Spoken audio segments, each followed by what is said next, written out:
You're listening to CDKL5 in color. I'm Marissa, and on this podcast, I'm joined by my co-host Amanda, and sometimes some very special guests to talk all things CDKL5 Deficiency Disorder. It's a rare genetic condition caused by changes in the CDKL5 gene. Patients with this condition often experience profound developmental disabilities, difficult to control seizures that start in infancy, cortical visual impairment, and a variety of other health concerns. It's a challenging condition, but we know that by sharing our stories, we can raise awareness, provide support, and paint pictures of our community that can lead to greater understanding and meaningful change for families like ours. Let's jump right in. Hi, Amanda. Hey, Marissa, how are you? I'm doing good. How are you doing? I'm well. Happy it's fall. Yes, I know. It's a beautiful time of year. And Epilepsy Awareness Month is November. So the title of our episode today is called Understanding CDKL5 Deficiency Disorder. And in the show notes, we're going to link to a free ebook we have on our website with the exact same name, Understanding CDKL5 Deficiency Disorder. And we're going to talk about it today. You know, there are people all over the world whose children are living with CDKL5 deficiency disorder. And we made this ebook for free for people who are caregivers like us, fellow CDKL5 moms and dads. It's intended to give an introduction to CDD in sort of an easy to read kind of format. And, you know, we hope the information there will help people have discussions with their child's medical team or help with some language when you're trying to share about the diagnosis with your friends and your family. We say in the book, you don't have to face this diagnosis on your own.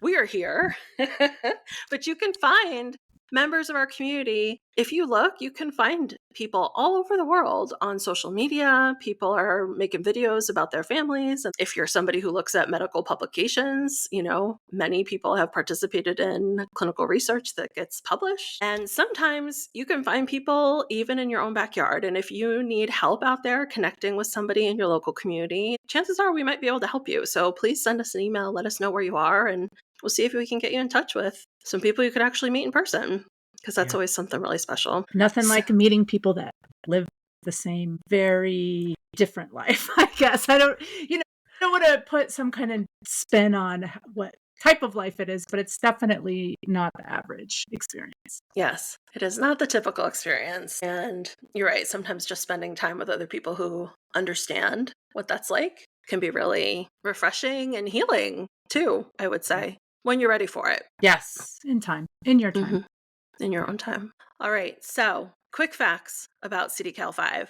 CDKL5 stands for cyclin-dependent kinase-like 5. The CDKL5 gene is located on the X chromosome, and because of that, more females than males are identified. Mutations in this gene were first identified as disease-causing in 2004. 2004! My daughter was born in 2005. She was born in 2005? Oh my gosh, 2004. I remember it well. It's not that long ago. It hasn't been that long where people have been able to say, wow. The Human Genome Phenome Project really is the reason we all have all of this knowledge today. We spent billions of dollars around the world to figure out the sequence of our human genetic code. So anyways, thank all of those scientists. It sounds really extremely boring to me, but I'm glad people were out there looking at all these letters and how they should fall together. Absolutely. We love scientists. We do. And how we're pro-science. We are very pro-science here. So the CDKL5 gene, even though we don't know exactly what it's all about, what it's all up to, what it's all doing, but we do know it does something really important because it provides instructions for making proteins that are really critical for healthy brain development and healthy brain function.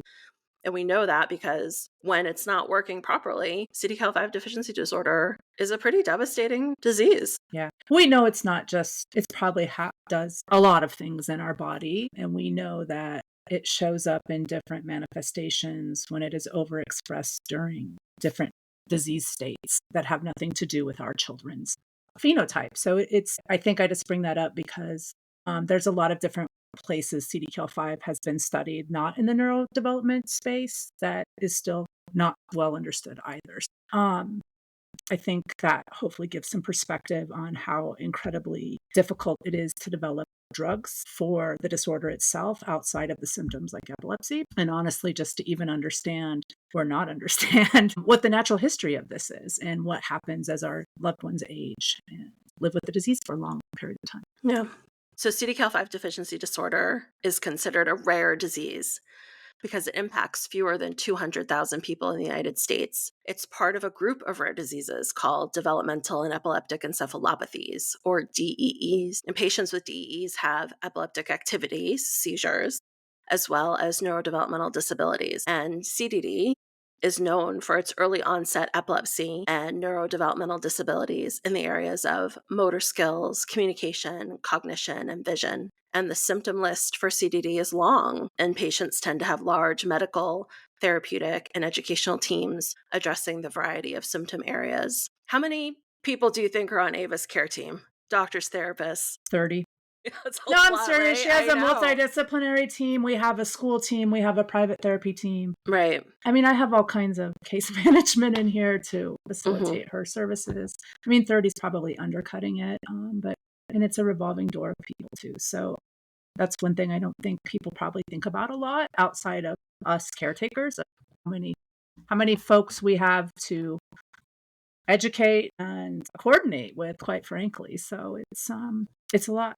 Right. And providers will come and go, right? There's times we've had people on our team that things got resolved and we moved along and we don't have to go back and see them. Mm-hmm. The only medical specialty we've ever been able to discharge from was nephrology. Everybody else we've added and not been able to kick off. And our big three, our big trifecta team is neurology, pulmonology, and gastroenterology. And between the three of those is really where I have the most ongoing interactions with, Interaction. where we see them multiple times a year, and especially pulmonology. I mean, my son has a lot of lung stuff Yeah. and he gets sick frequently and he has a hard time getting sick. So we deal with that quite a bit. But yeah, therapists and your educational team, right? Tons of Yeah. people Yeah. in and out. Well, and interestingly enough, pulmonology is a team we touch base with in the hospital if we're in the hospital for a lung condition, but we have a lot more interaction. We trade pulmonology out for physical medicine and rehab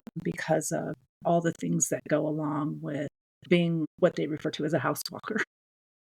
A house walker, I've never heard that term Yeah. before. I mean, my daughter ambulates, but it comes with, things to deal with, foot placement, or my daughter's sensory. She rolls. We can't give her AFOs up her leg because she rolls into them. So, anyways, there's a lot of strategizing between how to have them doing these things as posturally correct as possible. And Mhm. also the equipment you need and how to justify it for when your kid can walk, but your kid doesn't walk long distances. And her PT is intended to keep her mobile because it's easier on me and her. And I imagine your PT looks different for a Totally. non-walker. So Mhm. I think that, if you're wondering if your kid will walk, they might, but it doesn't mean that they're going to walk without assistance and not only assistance, but, somebody having a line of sight on them when they're doing Right. so. Support. Yeah. I think, what is it, about 25% of people with this diagnosis ambulate? It's hard. I haven't seen, hopefully the ICCRN will come out with a bigger swath of data on that. I mean, I Mhm. feel like it's really hard to know because the natural history really hasn't continued. Yeah. With the publications that are out there, I don't feel like there's been another time point picked up. The changes in diagnostics have really opened the door to even adults being identified. Mhm. And that's the value in having anybody who's listening who has an older child, or I mean, any child with CDKL5, the value in participating in these, every once in a while, if there are surveys or opportunities to get involved in clinical research to help understand about CDKL5, that is so important. I feel like people are motivated in the early years because they're hoping, they're Mhm. hoping for a cure. Mhm. They're just Anything. hoping. And Yeah. as we get older and we get tired and, you see people less likely to continue to participate and to follow up. But we really need our older people because we really need to know Yeah. what life looks like in your teens and your 20s, older than Yeah. that. We really need to know that. I've heard that before about people who can ambulate but are not typical walkers having a harder time getting access to equipment to be able to justify it with Yeah. insurance. That is so, like, my son, he can't sit, can't walk. It's easy to get him a chair, but it's so unfair that other people who need a chair for different reason have a struggle getting it. Have friends whose kids do not have CDKL5. They have different Mhm. neurodevelopmental disorders. And I just feel so angry that it's such a struggle for them to get pushchairs and things like that.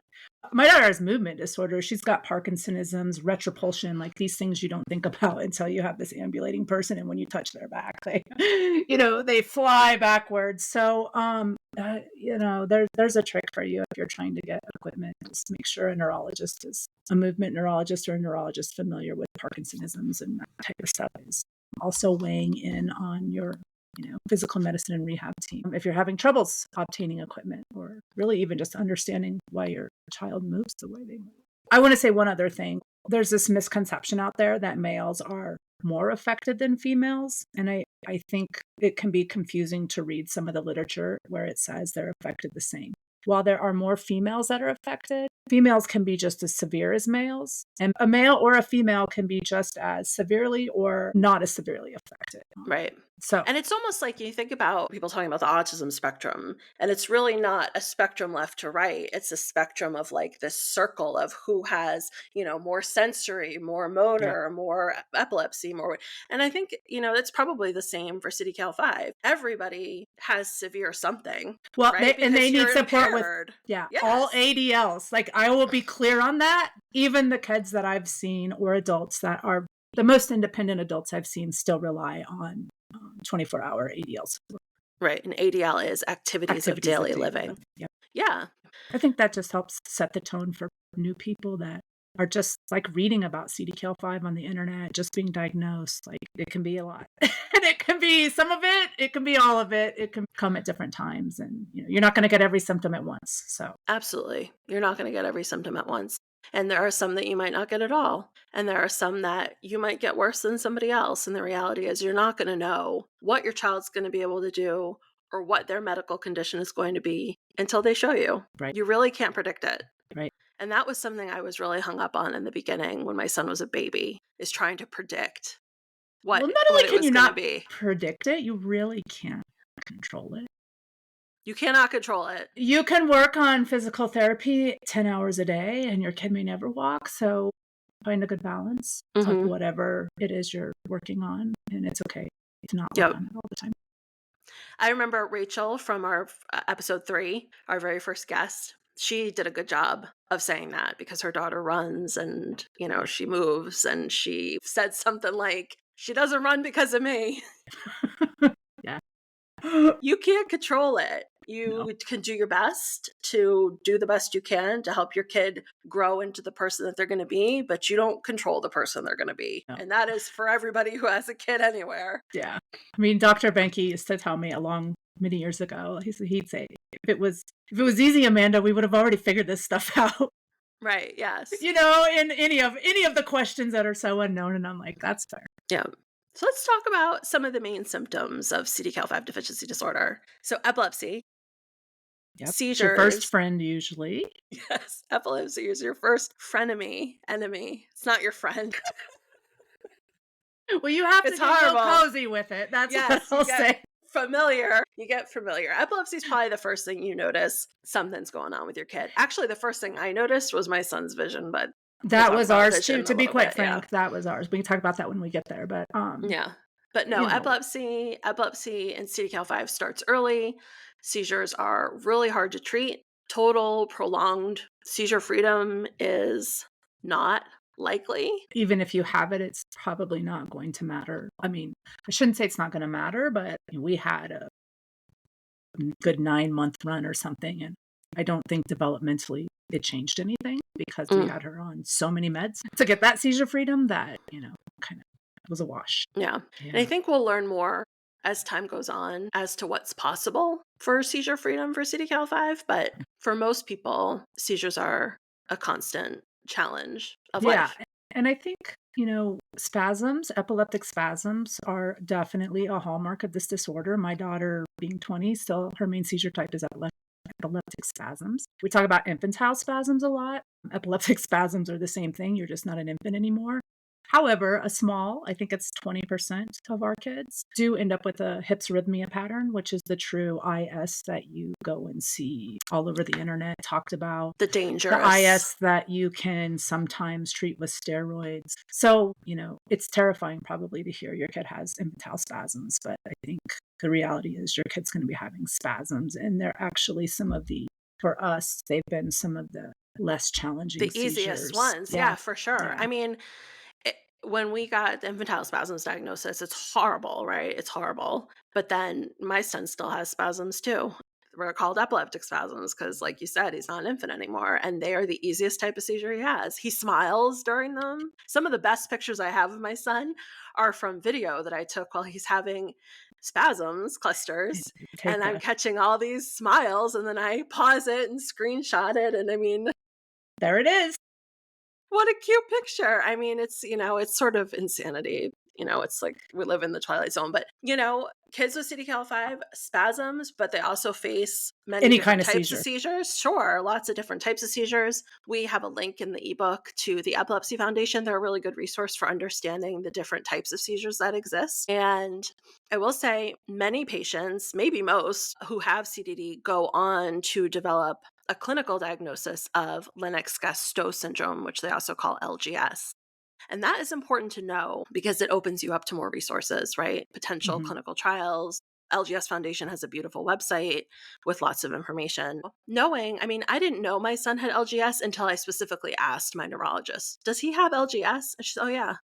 It's the Well, background. It's the okay. slowing of But a certain part of the nobody EEG that told me. And it is important to know, I think. It's important for our community to know that our kids usually also have LGS. They also are considered to have the DEE, the developmental and yeah. epileptic encephalopathy. Knowing that opens you up to more clinical trials, to more knowledge that exists. The Deep Connections website is also a beautiful resource, and I'll link that in the show notes. They have fabulous webinars for our population that I've attended many of them and have gotten information that's been really helpful to talk to my son's doctor about. But Yeah, these are clinical diagnoses, right? yes, We know that CDKL5 is the genetic root cause of your child's disease, but there's all of these different clinical manifestations, and that's the way doctors describe, bunch you together, trial medicines, and get you access in the States anyway, and it's often a payer type of thing. So I think also I want to mention you're going to probably eventually hear something called hypermotor activity during your seizures, which is not necessarily clinical seizure, but more of a, PNES, like a non-epileptic seizure event that happens where you have a lot of flailing of the arms, legs, whatever, your limbs, your body's just moving very unsuccinctly. It's definitely not a generalized seizure. You can see something's happening, but it's not what you expect. And that is also something that shows up often with a sequence of spasms as your children get to certain ages. So it can be annoying when a doctor says that's not part of the seizure. It doesn't mean it's any less disruptive or they might not treat it the same way, but there are aspects, there are non seizure events that are really wild that our kids also experience. all right. The next symptom on our list in our ebook is motor skill deficits. So patients with CDKL5 deficiency disorder generally start therapy really early, like in infancy, because it's clear really early on that their motor skills are delayed. So you have gross motor skills, things like head control, sitting, standing, walking, and then fine motor skills, things like grasping, reaching, holding things. And our kids are going to face delays in their motor skills, period. And it won't be clear what skills they're going to learn to achieve, they're going to be able to achieve until you see how they do, Yep. right? And they're likely not going to come in the order that they do for typical developing humans. Mm. My daughters never crawl and she walks. And when she was little and undiagnosed, the whole shtick was if they don't crawl, they'll never walk. So we spent a lot of time trying to get her to crawl, and we I think it has to do with her vision. But anyway, splintered skills, right? They might pick up a skill you can't even imagine because they can't do the skills underneath it that they should be able to do together. So, yeah. That's interesting. Yeah. It's hard for me because my son never really achieved any motor skills. He never really achieved any motor skills. He doesn't have head control. He doesn't hold things. He doesn't touch things, really. We spent a lot of time in his early years on therapies and never saw a lot of progress. And that can be really frustrating because you work so hard. And I used to think, like, if I could just see a glimmer that he was making some sort of progress, it's so motivating, I can imagine, to be like, well, let's keep at it because you never know. And I think it's harder as they get bigger, Mhm. To you know, facilitate it. to Yeah. it really is. Yeah. It's so hard to facilitate as they get bigger and bigger and bigger. Well, and I So, think, you have to remember that, it takes a lot of energy to seize. mm, Your body uses a lot of calories to have seizures, and I think in them early years when you get into bad spots, if you don't have a tube yet, you're like nutrition, it all snowballs, right? And the motor neurons are tricky. I don't know yeah, how else to say it. It's like it boggles my mind sometimes the way my daughter's body contorts or moves or the things it mm, does. So, yeah. I think the biggest takeaway for motor skills and development is that some good advice is to not put limits on your child, to believe that they can exceed expectations, and just know that progress takes time and it can be frustrating and you might want to give up. And that's okay to take breaks and it's okay to pause and come back. And I know if people in our community have said, we took a break. When we went back, she was boom, even better. She needed the break too. yeah, I mean, I can't imagine doing therapy every week for my entire life, but that's been Ava's life. I've been there with her, but I'm not the one having to put the work in. Sometimes you just get tired of it and you don't want to do it. And it'll be there. It'll be there. It really will be there. It's not going away, okay? Like this is No, a lifelong, it's a marathon, not a sprint. it So, is a marathon, um not a sprint. Absolutely. And don't put pressure on yourself. And don't put pressure on your child. yep. And make sure that the therapist you're interacting with believe there's potential for your child. Because if they're just there doing the motions, your child knows that. And Yeah. those are still things I'm dealing with 20 years in a transition program in a school, having an OT that's like, I can't do anything with. Where I'm like, well, it's interesting because private insurance is still feels that she's gaining enough in private therapy to justify paying for it. But, she doesn't know what to do. And that's okay. It's just not okay to blame my daughter for not knowing how to facilitate therapy. So, Right. it's a delicate. I don't say to therapists, you don't know what to do, but figure out a way to have those conversations with people you feel like aren't really jiving with your kid because it's a waste Yeah. of everyone's time. And change people too. Yeah. If you have Yes. somebody that's not a good fit, Yes, that's what I'm saying, change, like, change this them. isn't working out, we're gonna find, if you're in a practice where they have multiple or if it's at the school, figure out Hmm. how they're gonna meet you where you need to be. I remember when we were doing early intervention, the first person they sent to me, every time she left, I felt like, wow, this is a waste of time. You shouldn't feel like it's a waste of time, period. Nope, So I switched to a different person and had a much better experience. But it's part of part of it. learning to building your advocacy Part of muscle, managing right? that team of 30, right? Right. Yes. It's It's your part of little managing your you're the team. CEO of this boat too, right? Right. Yeah. Yes, exactly. All right. The next symptom on our list is cortical visual impairment. It might be obvious to you, like it was to me, that my son didn't see properly, or you might not have concerns about your child's vision. But if your child has a CDKL5 deficiency disorder diagnosis, you should at least have a conversation with somebody about their vision. Just You're because you think their vision seems fine, and it might be, but chances are it's not. And there are different stages and phases to CVI. And sometimes those kids who are at higher phases and stages, I don't remember what they call it on the CVI scale. well, there's Phase, I different think. scales too. It is Yeah, that's phases, true. phase 1, 2, 3, but there are different. But those Yeah. kids on those higher phases can It's lose tricky. out on interventions that could Mhm. really help them Really help, navigate their environment. Yes, especially from a motor standpoint. exactly. I probably said this on a different podcast, but Ava didn't start having visible seizures till she was 7 months old, and it was coincided with the time I stopped breastfeeding. So, in hindsight, sometimes I think, was it like a keto effect from breast milk? What? I don't know. She probably was having very minor spasms before, but nothing like we saw at 7 months. And at her 6-month doctor's appointment, her pediatrician said to me, "Do you think she can see?" That's all he was worried about. I mean, she'd rolled over and made some of them milestones, but he's like, "Do you think she can see?" And it was like, "What?" And he's like, "She's looking right through me." And he sent her an EI um, referral at that point in time. And I had a vision specialist diagnose her with CVI before we even had seizures. Wow. So vision was that was our first jam, you know? CVI should be assessed for in everybody who has a CDKL5 diagnosis, for sure. It's a brain-based visual impairment for people who haven't heard the term before, cortical visual impairment or CVI. It's a brain-based visual impairment. So what it means is there's not necessarily a problem with your eyes. The problem is in how your brain is interpreting what your eyes are seeing. And the good news is CVI can improve. It can improve with vision therapy, with interventions. And there are some links in our ebook to some resources for cortical visual impairment that are really fabulous.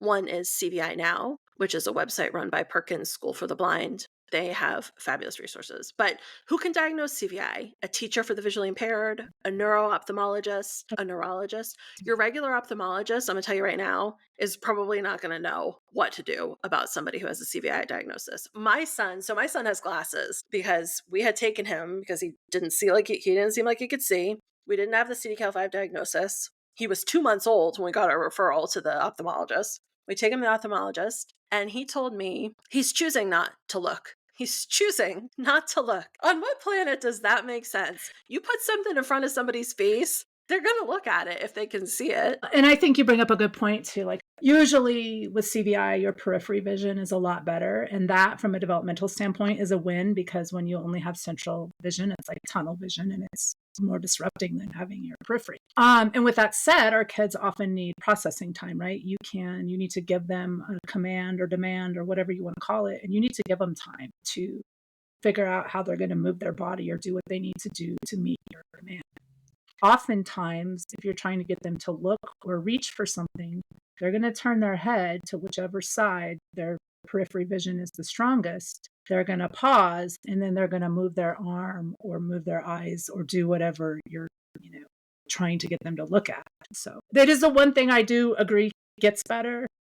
And probably even seizure control helps with your vision as well. The next main symptom in our ebook is communication deficits. So patients with CDD are unlikely to have typical expressive communication. In fact, most are non-speaking, but it's important to remember that verbal speech is not the only way a person can communicate. Your child with CDD will communicate with you in their own way, and you will intuit much of what they want and need over time. Don't you think that's true? Yeah, it's You have absolutely to. true. Yeah. And they can be You're gonna be the very best at it. expressive too, like, with facial Yeah. features or, my kid can give the worst, like Stink eye. side eye. Yeah, stink eye. You just know, like, it's like darts, shooting Yep. out at you. So they definitely mean- communicate, just not the way, that's where you really need to get creative and do it early as well. I hope. Yeah, with interventions to facilitate communication. Yeah, we talked about that in our episode. Let's talk about AAC, which was episode 25. That's a good episode to go back to talk about AAC, which is augmentative and alternative communication. What most families really, at the end Yes. of the day, want to achieve is consistent communication. I'll just say it That's like right. that. Consistent communication. Yeah. Communication challenges are something that parents have expressed like the most frustration about, especially not being able to know when their child is in distress and not being able to know why, and having to do all this detective work to figure out what exactly is the problem here. So Yeah. we've talked in the ebook about cues. If your child is distressed, looking for cues, thinking things like UTIs, ear infections, pain. You're pointing to your mouth. What are you saying? Dental teeth. Dental Yeah. pain? Okay. If you're not getting cleaning, as your children get older, right? Think about having a cavity and it can snowball as quickly, sepsis wise, all of that stuff, right? It's not a good thing. No, brushing my son's teeth is near impossible. It is for me too. It's It horrible. takes 3 of us minimum at the dentist to restrain, get a prop in, and then she's strong. So it's not funny, but it's very, very hard to. No, it's hard. She's very defensive from an oral standpoint as well. And my son actually does better at the dentist for her than he does at home for me. And I think part of that is because at home, I'm the one who suctions him and he hates being suctioned. And so when I brush his teeth and I get near his face, I'm having to stabilize his head a little bit because his head's all over the place. And then as soon as I'm stabilizing his head, he's upset because he might think I'm going to suction him. And It's a whole thing. Brushing his teeth is like, and then the extra saliva, and then he has trouble managing that. And it's like, it is a nightmare. It is a Yeah. nightmare. Yeah. But communication deficits, give yourself and your child grace, because as frustrated as you are, they are likely just as frustrated because they can't tell you what they need or what they want. So And they have get so the many help. sensory problems too, right? Like, there's so much Yeah, that can be it's all layered. driving. Yeah. Yeah. Right. Do your best detective work to figure it out. And I would say, we see people frequently in our support group will say, my kid's unconsolable, they're crying, they're screaming. And people are great about saying, have you checked this? Have you checked this? Have you checked this? And I would just say, don't give up trying to find out the cause. GI discomfort is a big thing. Yeah. Sometimes it's going to take a bit, and you feel for Yeah. families when they're going through that, because it's upsetting for the caregiver and it's upsetting for the child. Reflux is extremely uncomfortable. Yes. It's something that goes Painful. undetected a lot because it cannot be I think people are like, "It doesn't smell sour," and I'm like, "It doesn't have to." You know? Right. So there's just yeah, give yourself grace and never feel bad about giving them Tylenol, and if that helps. Mm, If you give them some kind of pain treatment and it helps, there's a start. If it doesn't, right. and it's probably not going to, that's really when you have to start assessing sensory and Mhm. all of the things. Go back and listen to that episode about AAC and get somebody from speech therapy on your team to help you with your communication and communication goals. Medical and other complexities. This is the last of our major symptom areas that we have in our ebook. Medical and other complexities. So CDKL5 deficiency disorder affects multiple body systems, and time will tell what medical complexities your child is going to be faced with. But it's a good idea to have a basic understanding of the disease and what challenges your child has the potential to face because of a CDKL5 diagnosis. So in our ebook, we have some links for you to look at to understand more about what could be possible, what to have on your mind, so What to talk specialist to to your doctor. visit? Yeah, Yeah. right. How to get help to provide the best care for your child you can. So we have a link to the publication that was published, the International Consensus Recommendations for the Assessment and Management of Individuals with CDKL5 Deficiency Disorder. That goes through, it's really cool actually. It goes through all the different Systems, disciplines, I body guess, and systems, yeah. systems. Yes, to tell you what are things to keep an eye on How many because they times have you the should see potential. these Yes. providers. And right, exactly what type of care plan you can have for your child. Gene Reviews did a beautiful publication on CDKL5 deficiency disorder that was written by the clinicians that really understand the disease. That's a great resource. And then we have some other links that you could take a look at. We have a note about palliative care. CDD is a lifelong condition, and you are going to face a lot of choices in your caregiver journey in trying to provide the best care possible for your child. You're going to want to figure out and focus on what quality of life means for your family. And palliative care gets lumped in with hospice all the time, but it really shouldn't, because hospice is end of life care. Palliative care is a resource for families who are living with chronic health conditions like CDKL5 deficiency disorder. We have a link in our ebook to the Courageous Parents Network, which has a lot of really cool resources for families that fit the palliative care profile. And they have this new place on their website called NeuroJourney, which is for all people facing neurological disorders. Really fabulous resources. And the link is there for you to be able to check it out. Yeah, it's a great organization. And they do some Mm-hmm. good work educating providers as well Yes. about some of this stuff. And I'll just put the plug in.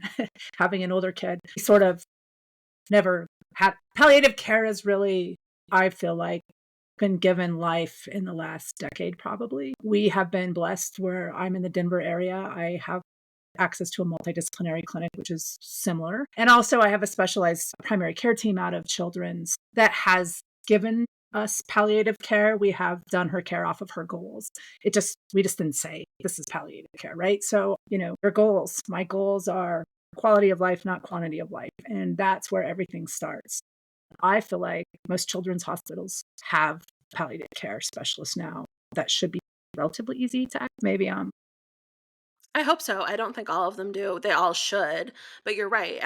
In the past 10 years or so, it's been more recognized as a specialty and more recognized for the value that it offers to families. We were first connected with palliative care through our children's hospital when my son entered the aerodigestive clinic at our children's hospital when we were really struggling before he got his feeding tube and he was having all these secretions and pulmonary, issues, respiratory. Anyway, it was a multidisciplinary clinic specifically for those GI, ENT, pulm, and got a referral to palliative care. And that palliative care team really helped me about a year later navigate a really difficult period in my son's life where I struggled to get our different providers to communicate and talk Coordinated about, care. right, to see my son as a whole systems influence of people Not a instead of just in specialty. the silos of the specialty.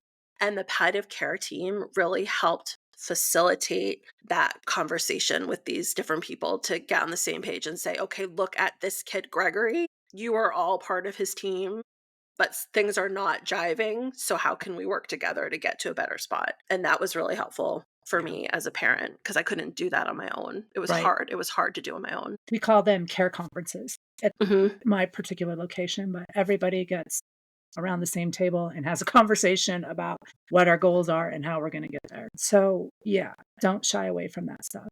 Have good conversations as a family about what your quality of life goals are for all of you. Mm-hmm. Not just your child, it's all of you. Sure. And think this is another good reason to really dive into the diagnosis and learn as much as you can about it, even if you're not facing some of the symptoms or specialists that you could possibly get. It's important to know as much as you can about it. If you can access palliative care through your children's hospital, that's a beautiful place to access because they are there to support your family to live the life that you want to live in the best way that you can and to help you with difficult decision making and planning. And they tend to be some of the kindest, most loving people, these people who work in palliative care, because this is what they do. They work with families who have chronic illness and They don't judge you. no, they don't judge you. You can They tell don't them judge your you. deepest fears or your what you just can't do, and they get it. No, they get it. Absolutely. All right. We have a frequently asked questions section in the ebook. So some questions that over the years we've noticed come up quite a bit in our support group. The number one question, what seizure meds are the best? And the answer is, unfortunately, we don't know. There's no clear answer to this question. Finding what's going to work for your child is a frustrating process of trial and error. Yeah. I mean, to be frank, the seizure meds that are on the market, the mechanisms are understood a little bit, but often, they don't exactly know how they work. How do they work with other seizure meds? It's always a guessing game. You got to just try it. You got to try it. You just got to try different things. Yeah. Different combinations, different dosing. Mm-hmm. My daughter does better on high doses of meds, but fewer meds. Some people do fine on low doses, There's no right or wrong. No, well, there's no pattern. And what you'll figure out is eventually you'll learn enough about your kid to sort of not be able to know everything, but to be able to know enough to say, well, it's been long enough and this isn't helping, or we added this and geez, this is what happened, and take it away. And my biggest thing is initially when you have a baby with this CDKL5, you don't know enough about anything because you're just new on this journey. You don't have the benefit of years of experience and you do what the doctor thinks. And I see kids get over medicated quickly in our population. And it's because people add medicines and they don't necessarily take things away, or they want to add something before they take something away. And then they're in a good spot and they don't want to take anything away. And I think you can get over medicated. And my son has had the most trouble with his secretions and his oral management, his respiratory, when he's had more medications on. Yeah. And we actually made a med increase of 1 over the summer. And right away I could tell he couldn't manage his secretions. He couldn't, that we had to come back off of it. You get better at recognizing what are some of the side effects that are not going to work for you. And also, if it's not causing more damage, give it a good amount of time. I always say I have to give it 8 to 12 weeks because then I know for sure. And the next time we're cycling through what med are we going to try, I can be like, oh, that didn't seem like it worked, or that was terrible, or, it might have been working, but I can't tell because this was going on at the same time. So, give it a chance because it takes a while for everything to kind of shake out and you to see what it looks like with your current regimen, right?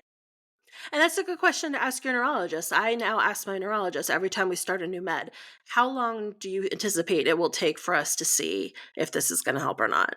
It's a good question because, I mean, when he was a baby, we added a new med, and I would call them every week and tell them how many seizures he had, and it wasn't getting better, wasn't getting better.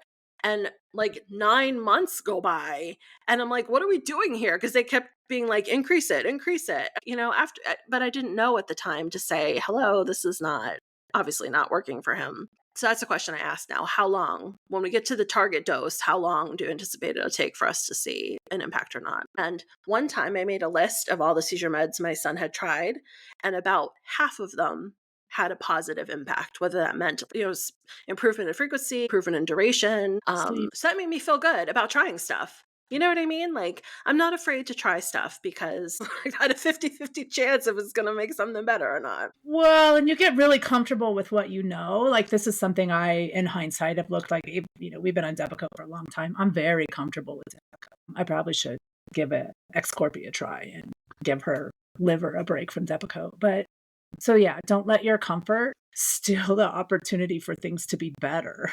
I learned that with soticlestat, with a trial med, where it's like, oh wow, things got a lot better. And I had been stuck in a place of like, we had tried every med that she could have. And so, yeah.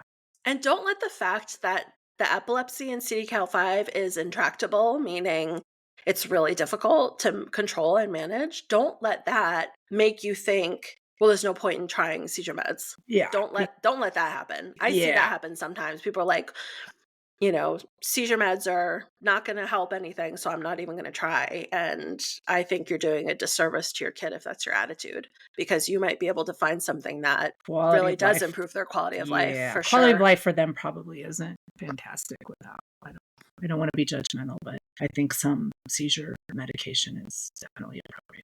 Yeah. And you don't be giving them rescue all the time. You can't be giving them rescue every 2 days because it's a terrible cycle of withdrawal from no. benzos. And I do see that sometimes where people Yeah. think, oh, this rescue, if you're using rescue more than a couple times a week, it's time to You change need meds. you need to change your Yeah, baseline. Yeah, it's absolutely. not working out, whatever's happening. No. Rescue's for an emergency, and you shouldn't Yeah, have to use it often. If you're yeah, using it often, you need to change something with your baseline. I guess at the end of the day, don't be rigid. yeah. Don't be rigid That's a that good. I'm not doing meds, or I'm only doing certain meds, or, whatever it is. Don't be rigid, because you might box yourself out of something that really could help your child and improve quality of life for them and for your family. Another common question is, if I get pregnant again, is my next kid going to have CDKL5? And what we know about CDKL5 mutations is they're generally what they call de novo mutations, meaning they're not inherited. For the vast majority of families, this mutation is a spontaneous thing that just happened. And so it's unlikely then that your next pregnancy would have it.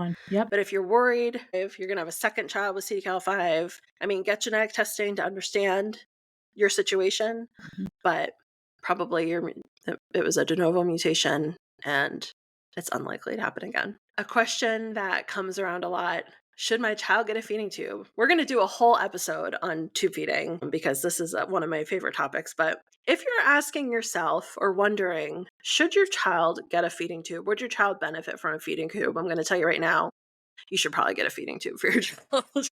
If Yeah. you're wondering it, you should probably get it, because there's a reason you're wondering. It's because they're not getting enough fluid. It's because they're not growing. It's because they're not getting enough nutrition.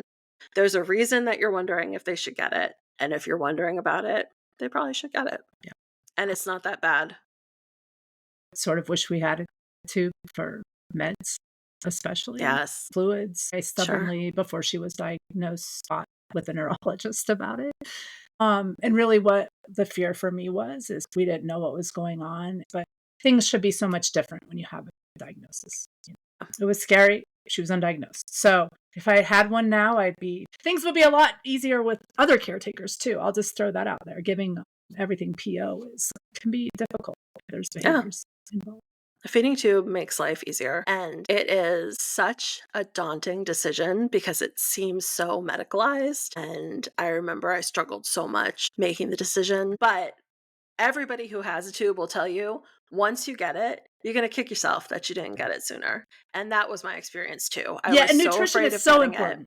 Nutrition is so important. It's the first Hydration is thing, so right? important. Yeah. I mean, when you look at our kids and they're struggling with constipation and you realize it's because they're not getting adequate hydration, they're not getting enough fiber, they're not getting, I mean, nutrition is the foundation for your health, and hydration is the foundation for your health. And our kids struggle to consume what they need to consume orally. And a tube is crazy scary until you get it and you realize it's the stupid easiest thing you've ever had in your life. It's so easy. It is so easy. It's really not a big deal. And you can, if your child's still eating by mouth, you can pick and You could do choose both. what you're going to put Yeah. through the tubes. You can do both. Anyway, we're going to do a whole podcast episode about that. But for now, the frequently asked question, should I get a feeding tube? If you're pondering it, you probably should get it. It'll make your life easier. You won't have to worry anymore about Yeah. whatever it is you're worrying about. All right. I mean, I think our free ebook, Understanding CDKL5 Deficiency Disorder, is a good resource. There's lots of links. There's links to understanding about clinical trials. There's links to getting in the International CDKL5 Disorder Database.